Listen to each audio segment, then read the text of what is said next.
alright, alright. Okay, okay, okay.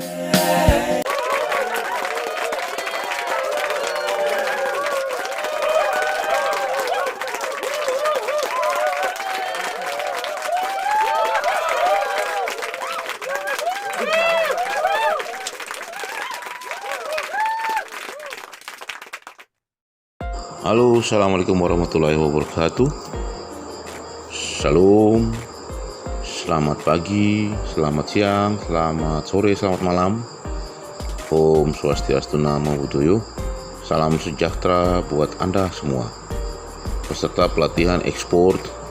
Saat ini kita akan berbicara mengenai Bill of Lading atau yang biasa disebut dengan konosemen. Apa itu konosemen? Nah, kita lanjut. Konosemen adalah tanda terima barang yang telah dimuat di dalam kapal laut yang juga merupakan bukti tanda kepemilikan barang dan juga sebagai bukti adanya kontrak atau perjanjian pengangkutan yang barang melalui laut. Banyak istilah dan pengertian yang dimaksud sama seperti BL, yaitu Airway Bill dan sebagainya. Railway Bill, Railway Consignment Note atau pengangkutan menggunakan jasa kereta api dan lain-lain. Untuk lebih memudahkan pemahaman, kita menggunakan istilah Bill of Lading atau bahasa Indonesia disebut juga dengan konosemen. Merupakan dokumen pengapalan yang paling penting karena mempunyai sifat jaminan atas pengamanan barang. Asli Bill of Lading menunjukkan hak kepemilikan atas barang-barang tersebut. Tanpa Bill of Lading, seseorang atau pihak lain yang ditunjuk tidak dapat menerima barang-barang yang disebut di dalam Bill of Lading.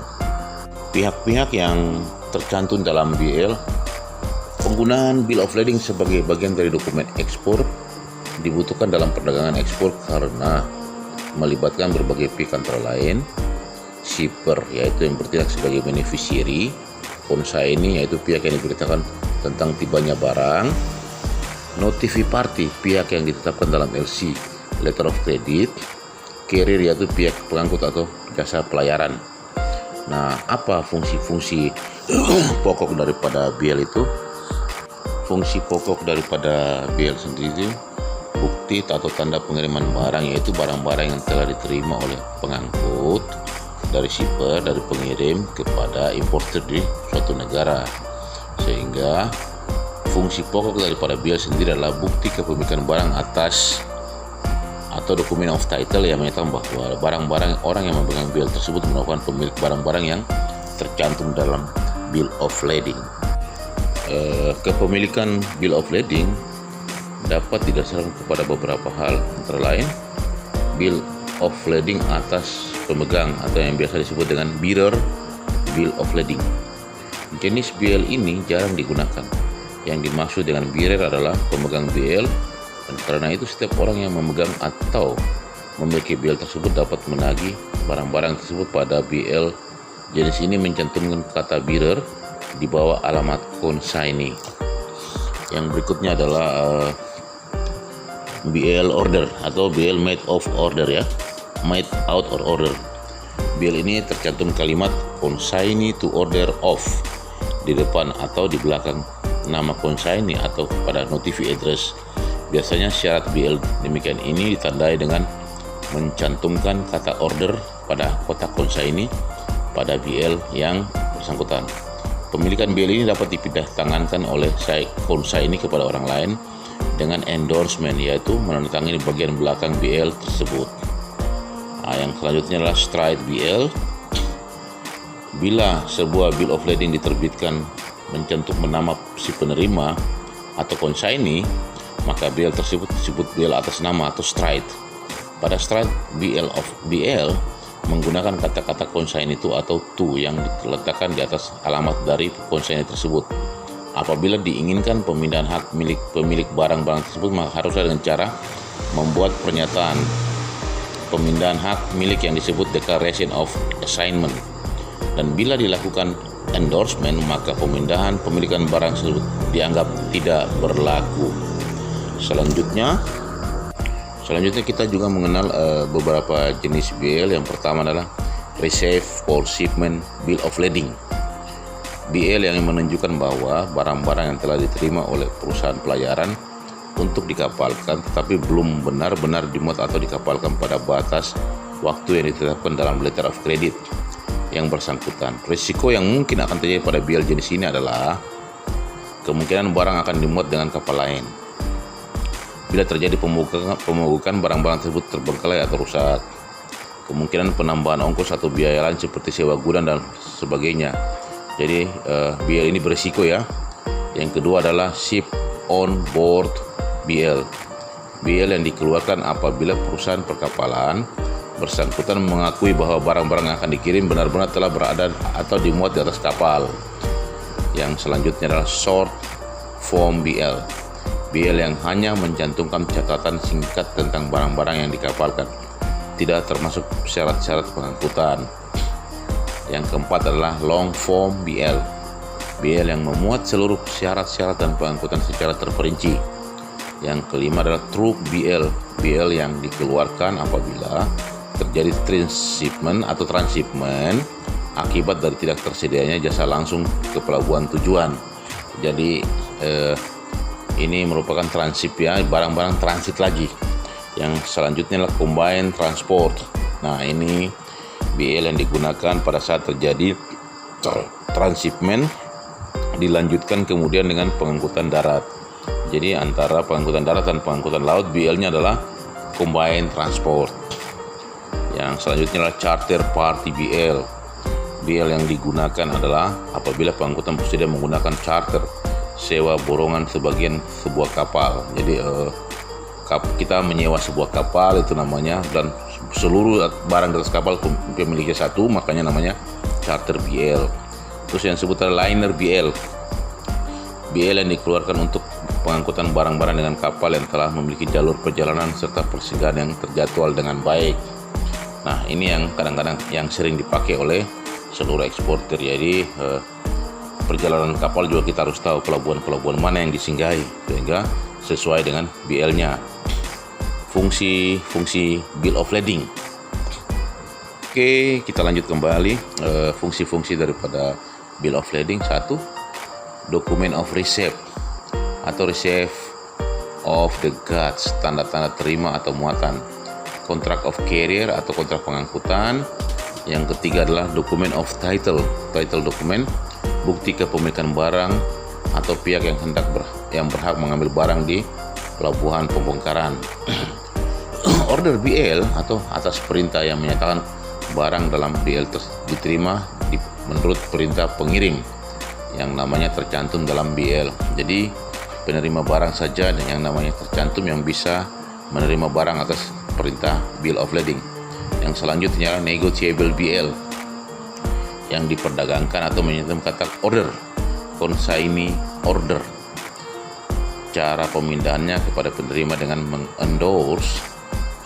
Terus yang selanjutnya adalah straight BL atas nama penerima barang atau consignee, not negotiable, tidak dapat diperdagangkan atau mengalihkan dengan cara endorsement.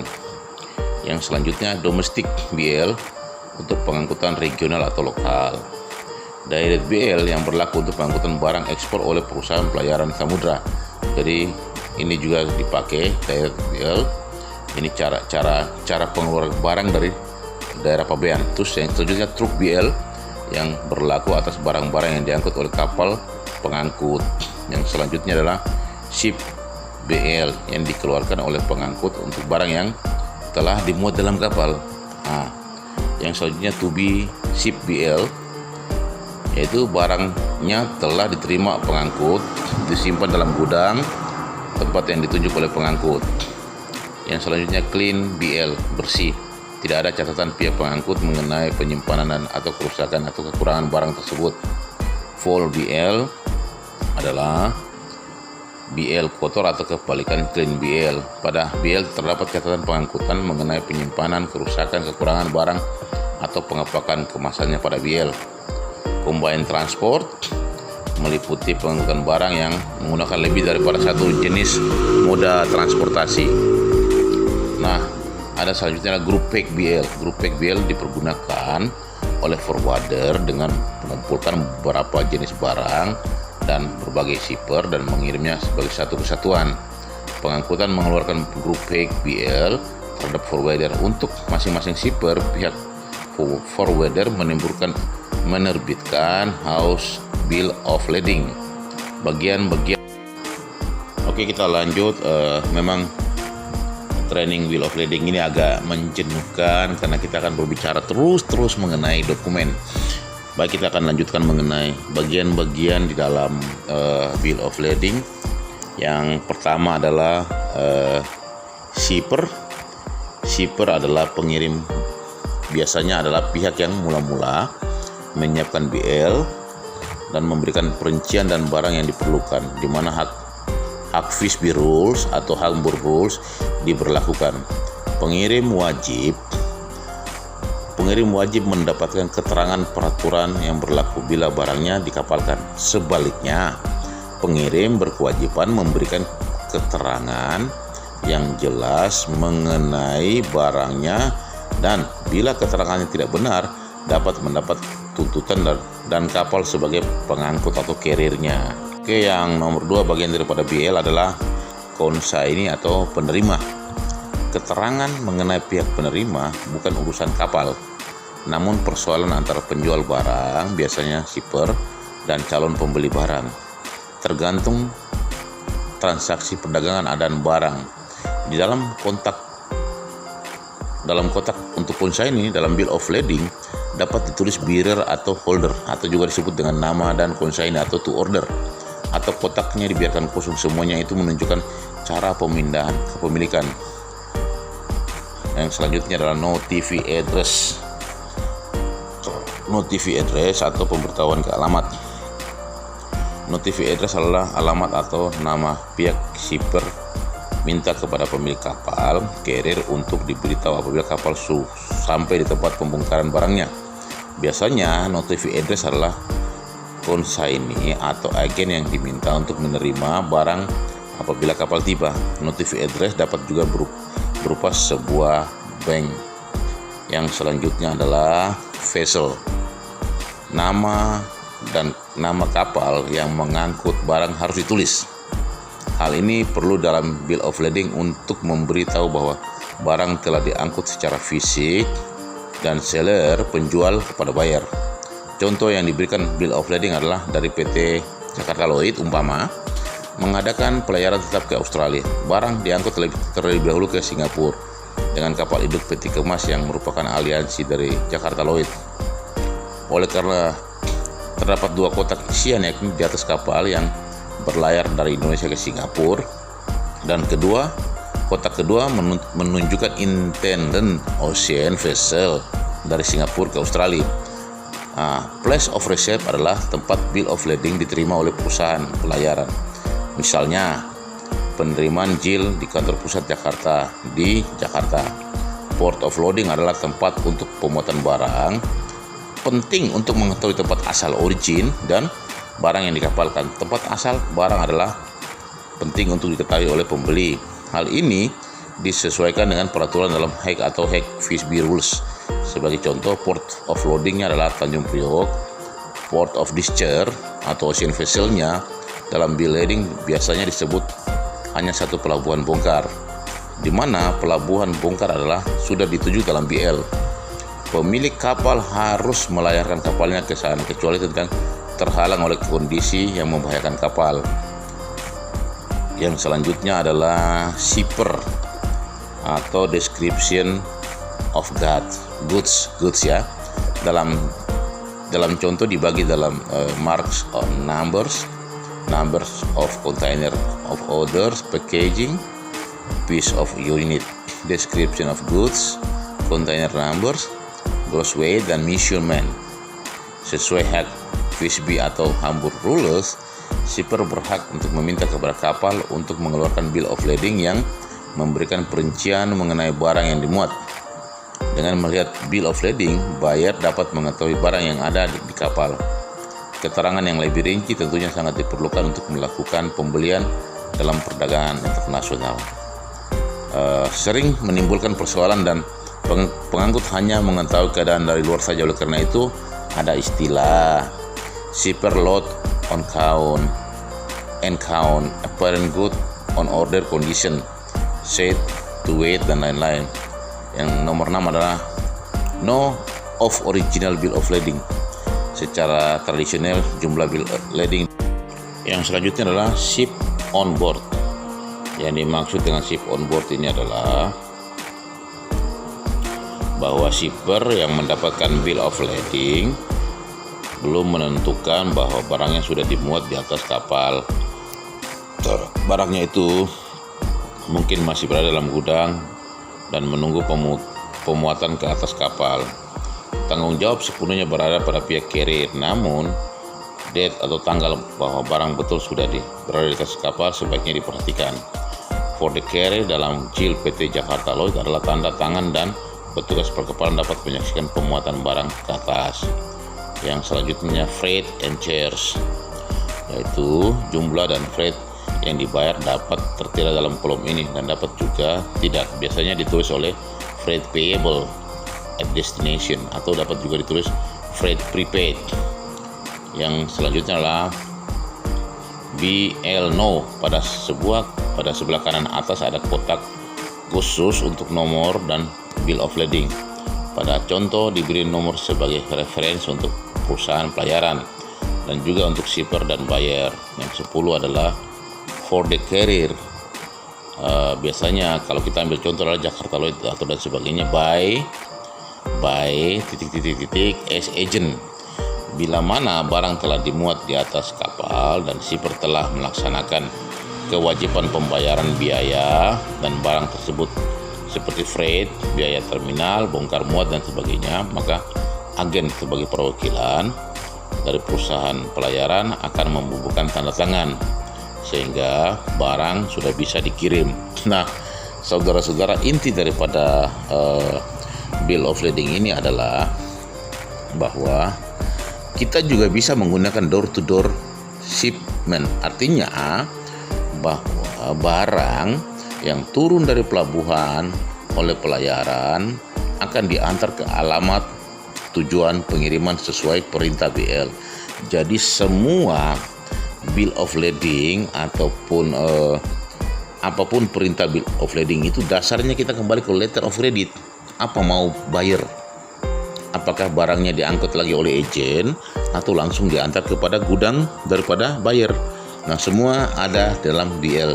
Sehingga BL adalah satu dokumen yang sangat sensitif.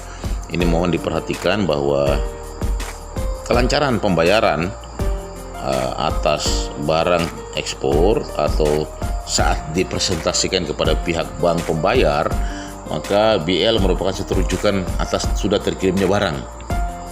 Nah, dalam perintah letter of credit biasanya disebut bahwa pengiriman tanggal sekian. Katakanlah pengiriman tanggal 20, Anda mengirim harus paling lambat tanggal 19 sehingga tidak melewati masa batas yang ditentukan oleh letter of credit.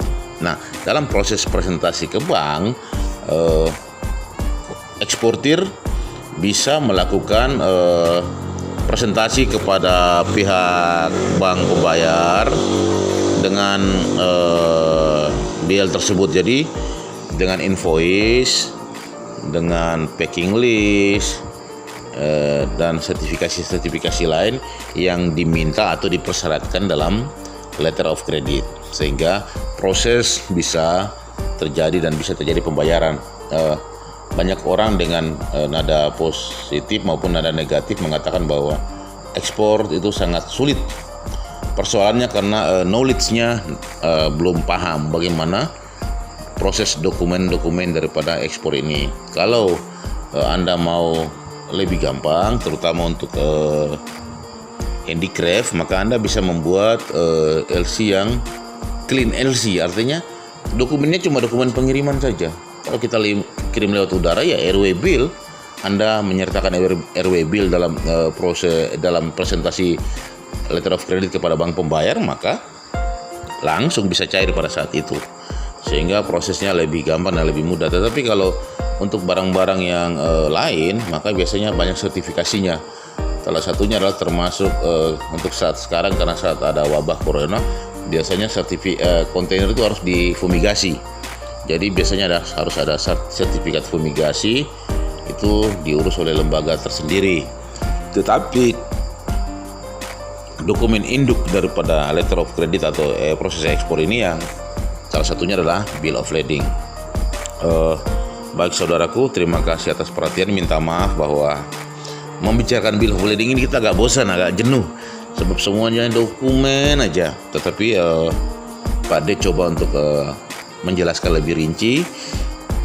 Terus ada gambar-gambar yang Pak D sudah sampaikan, contoh daripada bill of lading. Apabila ada pertanyaan atau komentar, tolong langsung di kolom komentar. Baik, saudara-saudara, sampai di sini pelatihan kita akan berjumpa di pelatihan yang berikut. Oke, terima kasih Anda telah mengikuti pelatihan bill of lading. Terima kasih atas perhatian Anda telah menyaksikan video ini. Dan jangan lupa like, comment, and subscribe, sebab subscribe Anda membantu channel ini untuk tetap melakukan pelatihan-pelatihan tentang ekspor impor, terutama ekspor ya, kita lebih spesifik ke ekspor. Jangan lupa bahwa dukungan saudara berupa subscribe adalah saudara menginginkan adanya proses berkelanjutan untuk pelatihan ini. Baik saudara, terima kasih atas perhatiannya. Salam jumpa, salam sukses. Jangan pernah mundur karena semua butuh proses.